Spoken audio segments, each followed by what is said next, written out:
सोचिए, एक सुबह आप उठते हैं और खिड़की के बाहर देखते ही हैरान रह जाते हैं। हर तरफ सिर्फ बर्फ हाय बर्फ है।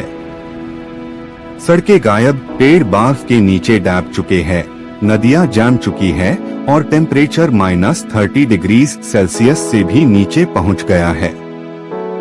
अब सवाल ये है, क्या ऐसा सच में हो सकता है? आइस एज आखिर आती कैसे है? और अगर आज से एक नई आइस एज शुरू हो जाए तो इंसानों का क्या होगा? आज के इस वीडियो में हम इसी फैसिनेटिंग मिस्ट्री को साइंस की मदद से समझेंगे। आइस एज क्या होती है?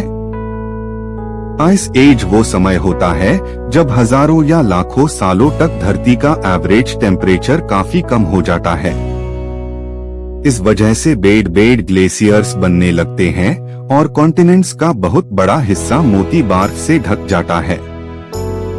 आखिरी मेजर आइस एज लगभग 11,700 साल पहले खत्म हुई थी। उस दौरान नॉर्थ अमेरिका, यूरोप और एशिया के कई हिस्सों पर कई किलोमीटर मोटी बर्फ की परत थी। इसी दौरान बुली मैमथ, सेबर टूथ कैट और कई दूसरे प्राचीन जानवर धरती पर घूमते थे। कुछ स्पीशीज सरवाइव कर गई, लेकिन बहुत सी हमेशा के लिए खत्म हो गई। आइस एज आती कैसे है? साइंस के हिसाब से आइस एज किसी एक वजह से नहीं आती। इसके पीछे कई नेचुरल फैक्टर्स मिलकर काम करते हैं। सबसे पहला कारण है अर्थ की ऑर्बिट और टिल्ट। धरती सूरज के चक्कर लगाती है, लेकिन उसका रास्ता और झुकाव हजारों सालों में धीरे धीरे बदलता रहता है। इसे सूरज की रोशनी अलग अलग जगहों पर कम या ज्यादा पहुंचती है। अगर ठंडी जगहों की बर्फ पूरी तरह पिघल नहीं पाती तो वो धीरे धीरे और बढ़ने लगती है। दूसरा कारण है ग्रीन हाउस गैसेस।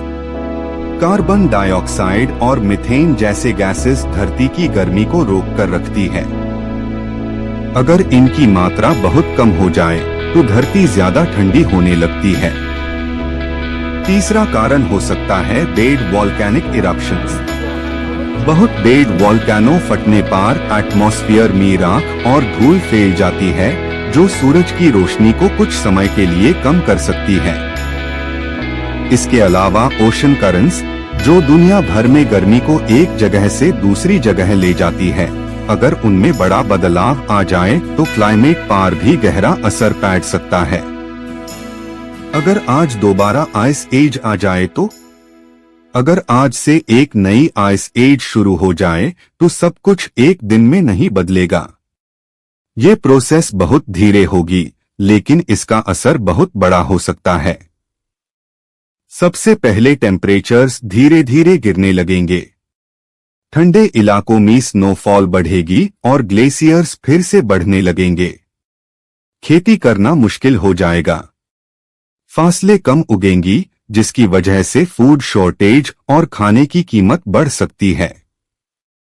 कई शहरों में रहना मुश्किल हो जाएगा और लोगों को गर्म जगहों की तरफ माइग्रेट करना पड़ेगा। अगर आपको ऐसे साइंस और मिस्ट्री वीडियोस पसंद है तो वीडियो को लाइक करें, अपने दोस्तों के साथ शेयर करें और क्यूरियस नोटबुक को सब्सक्राइब करना बिल्कुल मत भूलिए। मिलते हैं अगले इंटरेस्टिंग वीडियो में।